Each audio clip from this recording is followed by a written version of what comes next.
Isang magandang araw ulit mga idol, mga ma'am, mga sir. Isang panibagong video na naman po ang ating gagawin sa araw na ito.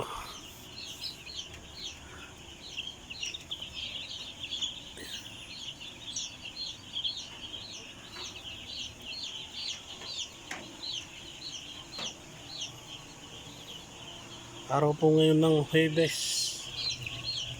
May 1, 2025.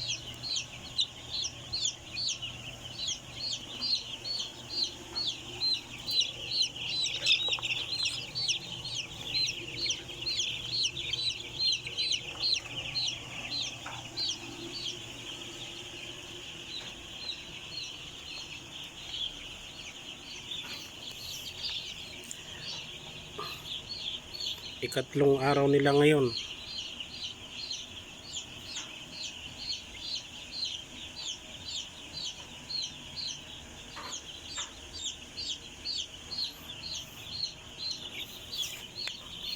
Ayan, may naihalo na Texas native.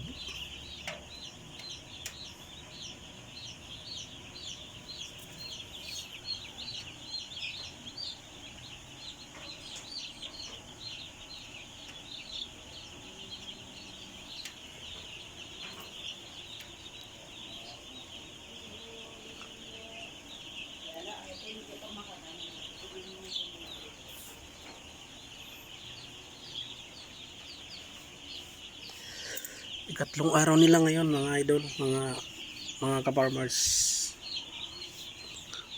So far malulusog naman sila. Ayan, ang laki ng katawan.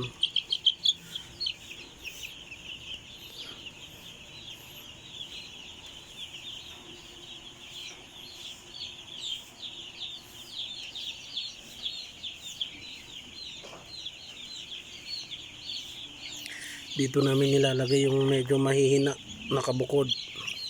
Kaya lang mayroon pa ring sumasama na yung malalakas, kaya mas lalo silang maiipit. Yan, yung mahihina.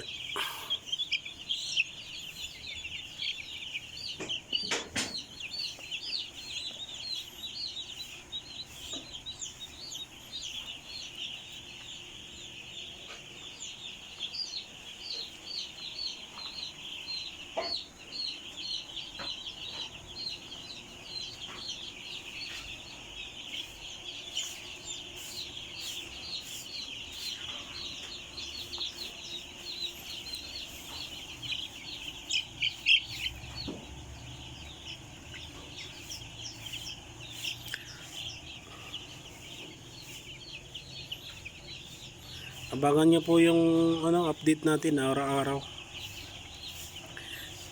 Ayan, sisikapin ulit natin na araw-araw tayo makapag-upload ng para masubaybayan natin yung paglaki nila hanggang sa harvest. Katulad nung sinabi ko dati, araw-araw. Pasensya na kayo, hindi natin na yung nagawa. Ngayon, sisikapin natin na ngayon natin magawa na everyday tayo makapag-upload ng video para masubaybayan natin yung kanilang paglaki.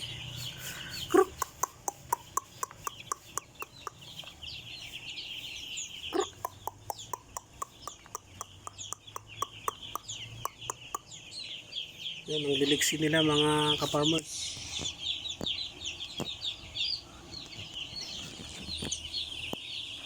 Pero hindi pa rin natin maiwasan na talagang merong mortality. Talagang hindi maiwasan nun, lalo na sa ganito karami na manok na alaga natin. Talagang imposibleng walang mortality na mangyayari. Ito medyo mahina.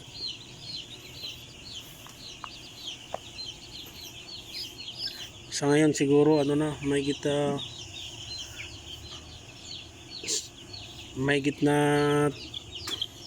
20 yung kanilang yung nabawas na sa kanila.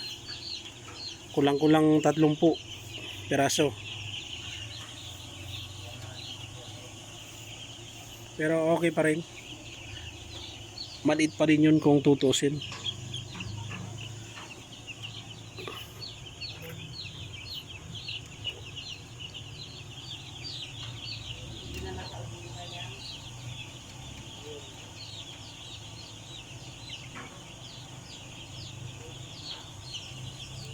Nga pala yung gamit natin na heater is ganito lang. Simple lang yung yung bumbilya na yung dilaw, yung mainit. 100 watts bawat isa. Bali ang nakalagay ngayon ay 40 peraso. 100 watts bawat isa. Yan yung kanilang heater.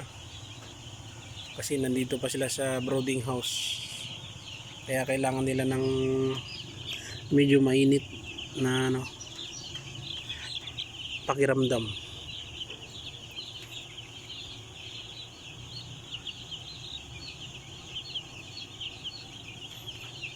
Ayun yung yung maliit, yung Texas.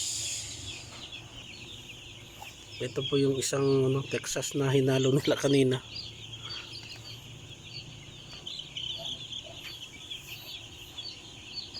Experiment lang kung anong mangyayari sa kanya.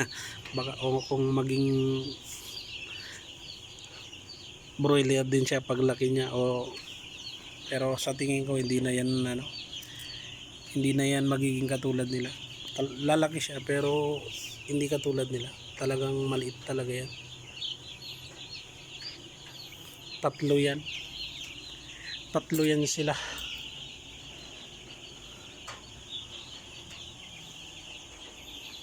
Pero mayroong dito broiler na kulay black.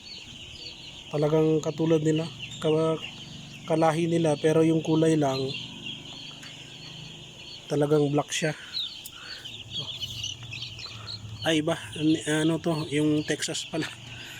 Hanapin natin yung yung sinasabi ko na kulay itim pero broiler. Lang. Ayan po siya. Yung broiler na kulay black. May iba siya sa mga kasama niya sa kulay.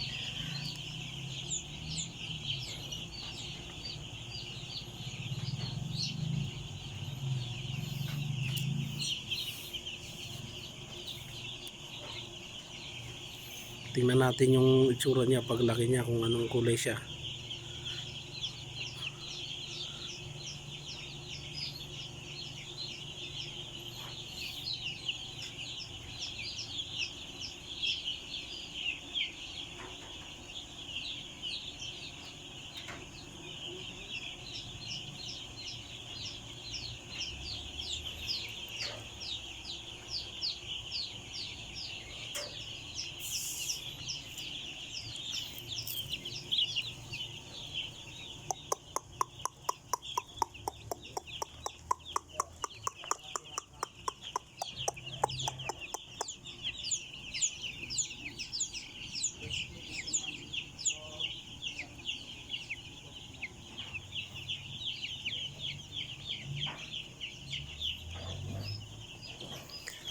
Mas marami sila ngayon kumpara dun sa naunang load namin. Bilang nila ngayon 2,675.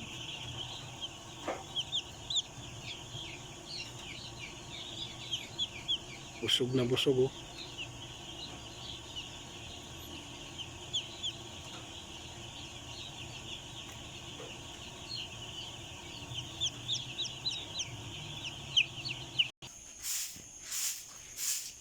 Ito yung gamit namin na feeds.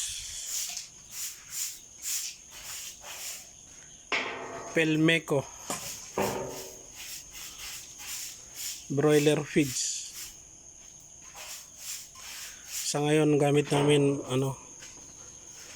chick booster broiler. Pang broiler talaga.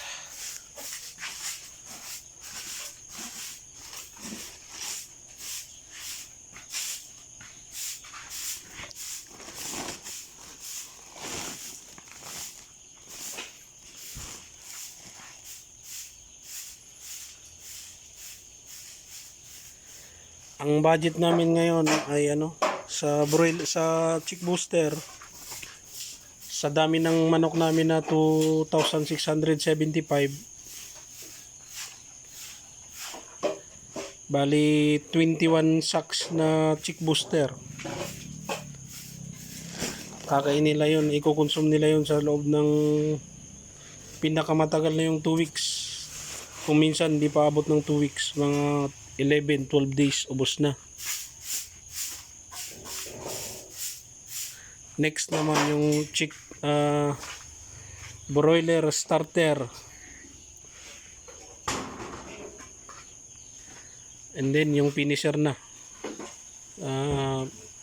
broiler finisher, pellet na yung pellet, yung malalaki na. Ito kasi crumble to crumble.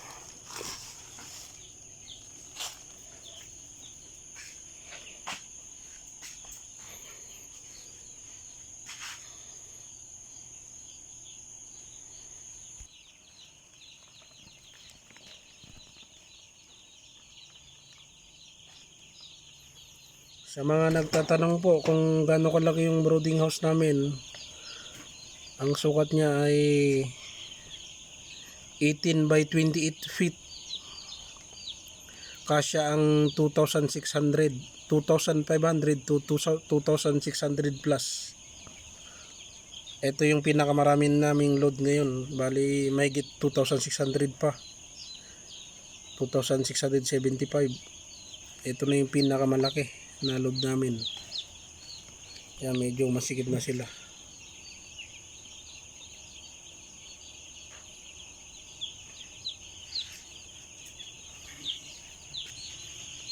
Ayan yung mga kasama natin dito sa farm. Ayan. Sinicheck nila kung mayroong pang di napansin na mga mortality. Ayan. Mga galing yung mga yan. Trusted na yan.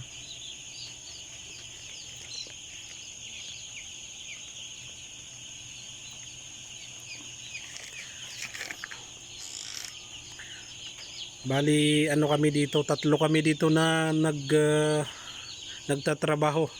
Tatlo kaming naka-assign. Kasi mahirap, hindi kakayanin ng isa. Ganito karaming aalaga ang manok, lalo na pag malaki na sila, kaya kailangan talaga, mas maganda pa kung 4.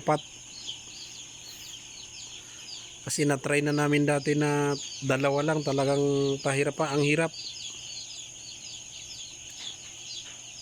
Hindi kaya naman ng 2, kaya lang yun, masyadong mahirap. Napakalaking trabaho. Kaya yan, tatlo kami ngayon.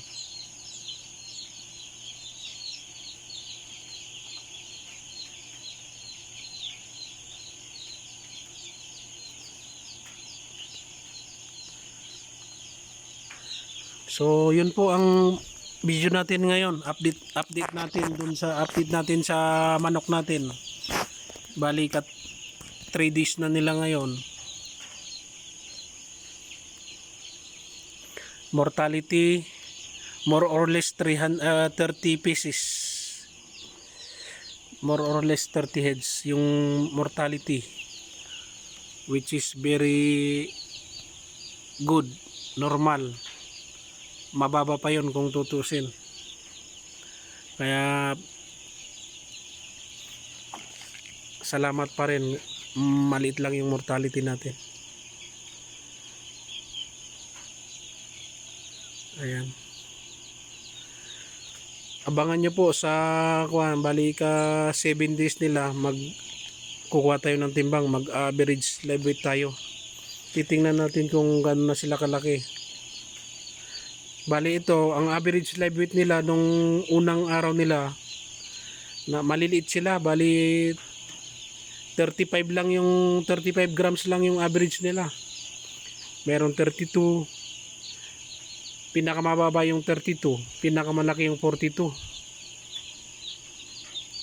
So average na timbang nila ay 35, 36. So bali first week, ikapitong araw nila, kukuha tayo ng live weight nila kung ano na yung in-improve nila o nilaki nila, kung ano na sila kalaki. Kukunin natin yung kanilang average live weight. Base sa napapansin natin, magaganda naman yung kanilang kondisyon. Ano ba yun?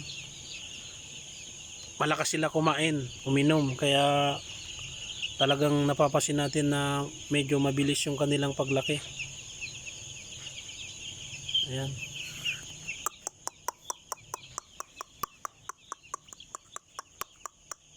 Alisto sila, alisto.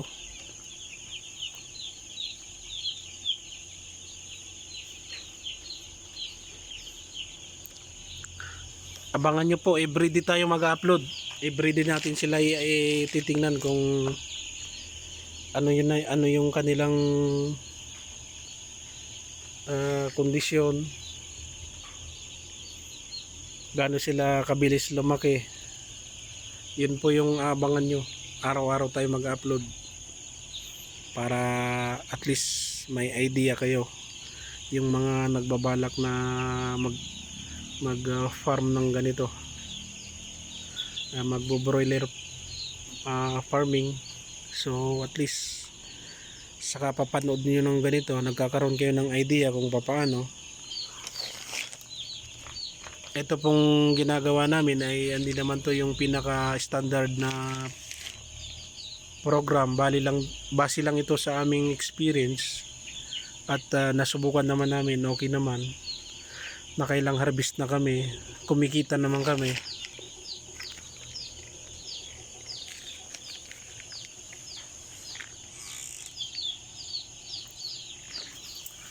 So yun, hanggang dito na lang yung video natin mga sir, mga ma'am, mga ka-farmers. Abangan nyo ulit yung next na video natin. Maraming salamat.